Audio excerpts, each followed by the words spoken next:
The playoffs are here. We are just 2 days away from kickoff between the Eagles and Giants in the NFC Divisional round. I'll break down the matchup and give my prediction on if I think the Birds will advance. This episode of the Philly Sports Spot YouTube channel starts right now. What's going on, everybody, and welcome into this edition of the Philly Sports Spot YouTube channel. I am your host, Jordan Hirsch, and now, guys, before we get into this video, please make sure you like this video and subscribe to my channel with notifications turned on so you never miss another upload. Make sure you guys are also following me on Instagram. The link will be in the description below. So the Eagles learned on Sunday that their divisional round matchup would be a divisional game against the rival New York Giants as they took down the Minnesota Vikings 31-24 on the road last Sunday. And I could not be more pumped for this matchup. I definitely would rather play the Giants rather than Dallas or Tampa. Of course, it ends up being Dallas, so Seattle really was probably never going to win that game against San Francisco. So yeah, I think the Eagles probably got the favorable matchup in this one. I think that the Giants are less scary than the Cowboys are, and I really am pumped for this matchup. I know there are some Eagles fans out there that are a little afraid of New York, and I mean, I can kind of see where they're coming from a little bit, but I think the Eagles, they're the better team in this game. They've won both games against the Giants this season. Obviously, the Giants rested their starters in that last game, but the Eagles were still nonetheless able to take care of business, so they swept the season series. I know reason why some people are afraid of the Giants is because they think that it's hard to beat a team three times in one season, and that really honestly isn't the case if you look at the overall stats. Teams that sweep a season series, a two-game season series in the regular season, and then meet that team again in the playoffs are 21-14 all time. That's a 600 winning percentage. So the myth of it being hard to win, beat a team three times in one season is really just that, myth. And I think if we take a look into this matchup and really dive down deep into it, I think it really should reassure Eagles fans that things should be okay this weekend. Eagles are 7.5-point favorites against the Giants. They're more than a touchdown favorite. Of course, they're going to be playing at home as well. So let's take a look at some of these key matchups that I'm going to be looking for during this game. And I think the first one, the biggest one, is going to be the Eagles' shell coverage defense going up against the New York Giants offense. And I think a big part of that is going to be stopping Saquon Barkley, or at least slowing him down enough to a point where the Giants are forced to try to use some of their other weapons on offense, because they really don't have much else on offense after Saquon Barkley has really declined there. The receivers aren't super talented. Daniel Jones is kind of hit or miss. So if they're able to stop Saquon, I really do like the Eagles' coverage look against this not super talented Giants wide receiver core. Of course, they're going to go with guys like Darius Slayton. And I really do like the way the Eagles match up against their receivers. I think James Bradberry and Darius Slay should really have no problem when it comes to their receiving threats. I think that the shell coverage that Jonathan Gannon really likes to run, it would force the Giants to sustain long, methodical drives.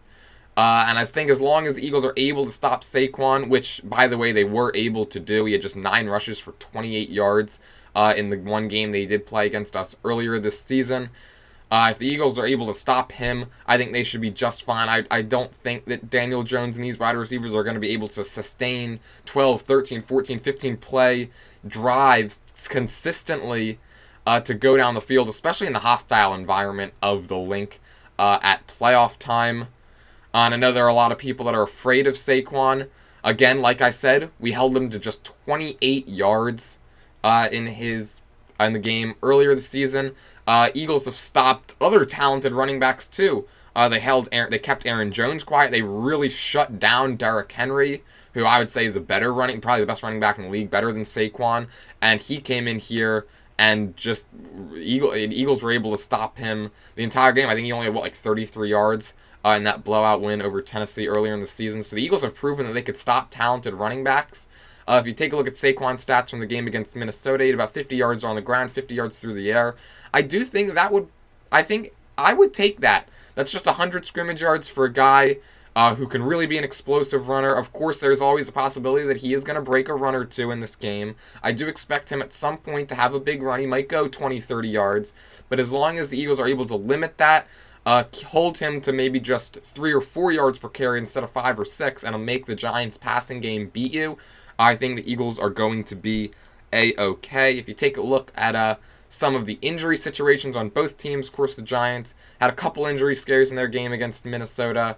I believe Ezekiel Ojulari was listed on the injury report. Wide receiver Isaiah Hodgins had the same deal. However, both of those guys, and I think the Giants are going to be coming in this game pretty much completely healthy. I know Adoree Jackson was dealing with a little bit of an injury towards the end of the regular season. He did play in that game against Minnesota, and I expect him to play against Philly, so I expect New York to be fully healthy. For the Eagles, other than Avonte Maddox, it looks like everybody is going to play. Lane Johnson has been moving very well with that torn abductor muscle that he is going to try to play through. He's been moving very well in practice, at least from the videos that have been released. So he looks like he's got some good range of motion. Jalen Hurts looks like he said that his shoulder... Nick Sirianni said that his shoulder is going to be a lot better. He's going to have a lot less pain than the game against New York a couple weeks ago when the Eagles clinched the number 1 seed. I do think Jalen Hurts is going to be playing through a little bit of pain. Is kind of what he alluded to earlier this week. However, he did say that he's played through pain before. He's played through injuries. He sees it as making himself tougher. And I really don't think that the shoulder is going to be that much of a problem. I can see the Giants targeting it a little bit. I don't think Jalen Hurts is going to be any less aggressive than he normally is in terms of nursing the injury. So I just really think it's going to be a lot pain tolerance. I'm not really too concerned about him making the injury worse. Even if the Giants do target it, Hurts has been very good this season at avoiding contact. I think whenever he usually is smart with sliding when he takes off and runs, and even when he does not slide, he's a pretty powerful guy, and I think that he's able to absorb a lot of these hits. You haven't really seen him get hit hard much at all this season, especially while he is running. I mentioned the Lane Johnson injury. It's going to be interesting to see how the New York defensive line attacks that. If they're going to try to maybe double team him because of that torn abductor muscle that he is going to be playing through. It's going to be interesting to see what the Giants D-line does there. I do think Lane Johnson, even if he's at 50-60%, is probably better than a 100% Jack Driscoll. That's obviously no knock on Driscoll. I think that he's going to have to play some snaps in this upcoming game. I think Lane Johnson, as long as he could play through the pain, is going to play through most of the game. And I really do trust of him not at full strength and Driscoll at full strength. So, yeah, but again, it is going to be very interesting, and I'm going to be curious to see how the Giants do attack him, if they do send double teams, if they do try to put more pressure on Lane Johnson as a result of his injury. Another thing I think the Eagles have to focus on in terms of the running game is keeping Daniel Jones in the pocket. He had a pretty good game rushing against Minnesota. He was really running all over the place against them. And I do think that the Eagles' defensive line, I do trust them to be able to keep Jones in the pocket and not let him break many of those big runs that he was able to against Minnesota. And a lot of that has to do with the fact that this defensive line just seems to be able to get home on quarterbacks all the time, no matter who they're facing, no matter what team is on the other side of the ball. Obviously, the 70 sacks this season was, I believe, 4th all-time in NFL history, 1st in Eagles franchise history. And I think that the Eagles' defensive line, because of that, is going to be able to keep Daniel Jones in the pocket. He's gonna have to scramble a lot, I think. But I do trust our linebackers whenever he does do that. I think that these linebackers are more talented, at least some of them, than Minnesota's linebackers are. And I don't see Daniel Jones having the same type of game he did against Minnesota against this much better Eagles defense. And it is a lot better. A lot of people are saying how this Giants offense may be more of a concern after they had such a good game up in Minnesota on Sunday. To that I have to say Minnesota's defense is nothing like ours. Eagles gave up best in the NFL in passing yards. And I know that a lot of the talk was on the running game. Eagles are more middle of the pack along with Minnesota in terms of the running game. But again, like I said, they were able to shut down Saquon earlier this year. They were able to shut down Derrick Henry earlier this year. They've shut down Aaron Jones. They've shut down really talented running backs the entire season. And so I trust them more than I trusted Minnesota. I trust the Eagles' passing defense to be much better than Minnesota. If you take a look at this stat here, Eagles gave up 3,057 yards passing this season. That goes for best in the NFL, number one passing defense. Minnesota gave up 4,515 passing yards this year, which was second worst in the NFL. So I again, to all the people saying that, oh, the Giants offense looking really good against Minnesota, to that I have to say again, the Eagles defense is a lot better than the Vikings defense, and I think that the Giants being able to do a lot of what they wanted was more of a testament to the Vikings being a poor defensive team than the Giants being a great offensive team. I really do think that the Giants offense, to talk about the Giants offense, is kind of just the tip of the iceberg when it comes to the narrative in the national media. When they're talking about this game, the narrative that a lot of these national media people on ESPN and all over the place are pushing out that the Giants are somehow hot after they've won one game against a team that really is not that good defensively. The Giants are 4-6-1 in their last 11 games, if you include their playoff game. They finished the season 3-6-1 in their last 10 games. The Giants really are not hot. They're not peaking at the right time, it seems. If they beat the Eagles, obviously, if they go out there and beat the Eagles this week, it would be a 2-game win streak, but obviously that would be taking down 2 of the top 3 seeds in the NFC.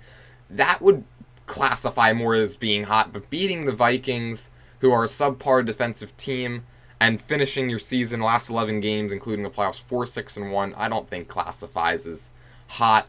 I don't think the Eagles should have to worry about the Giants having all the momentum in this game as well.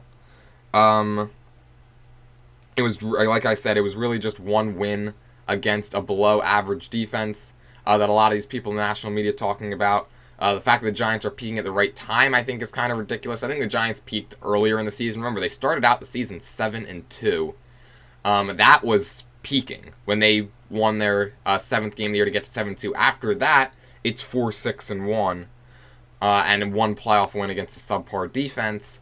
I don't really think that classifies as being hot or peaking at the right time. I also think that any momentum the Giants might have, because of course they're going to have a little bit coming off of that win, but that would be true of any team that would be coming into the link. Since the Eagles were the number 1 seed, they would have to have played a team that won the previous week, no matter who they played, whether it was New York or Dallas or Tampa or Seattle. Whoever they played would have to have been coming off of a win in the wild card round. And I really don't think the Giants have much momentum at all, but any momentum that I think they may have coming off of that game is probably going to be squashed immediately by Philadelphia. And this is Philadelphia in the playoffs. We just went through it with the Phillies, just the home field advantage that Citizens Bank Park was throughout pretty much the entire playoff run. Those fans were amazing the whole way, and I expected to be... Well, we remember the Eagles in the playoffs in 2017-2018 when they won the Super Bowl, just how great those fans were, and I think that fans in the city are even more excited for these playoffs than they were back at the beginning of 2018. Just because you're going to be coming in mostly healthy. That team was not healthy at all. Of course, they were on to Nick Foles as their quarterback.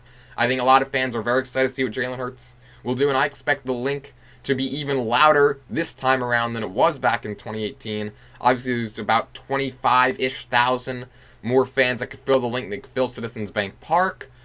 So I just think it's going to be a whole nother level of atmosphere.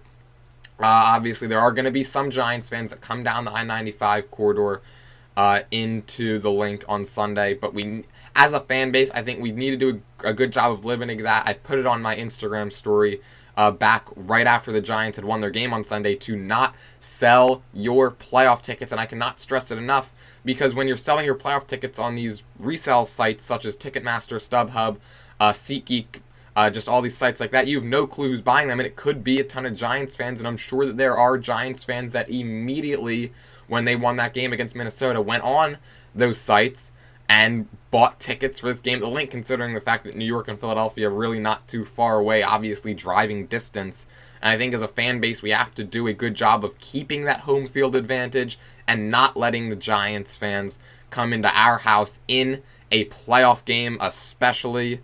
And we need to...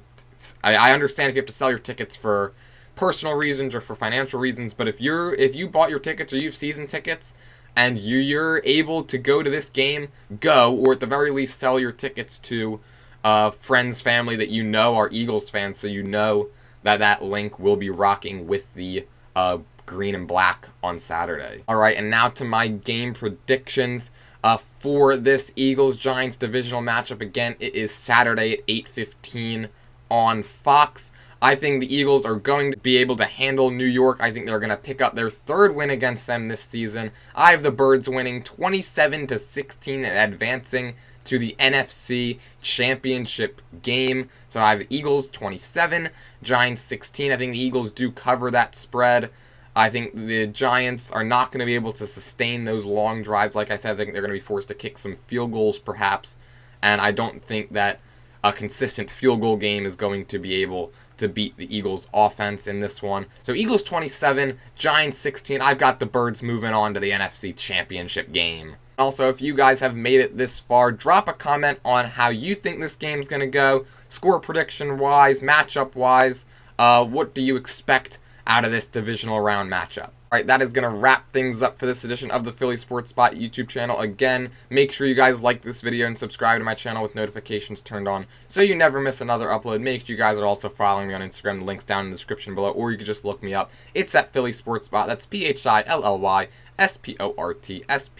So that's just one S between sport and spot. Till next time, guys, let's go Birds. Let's go beat the Giants and advance to the NFC Championship game next Sunday. Go Birds!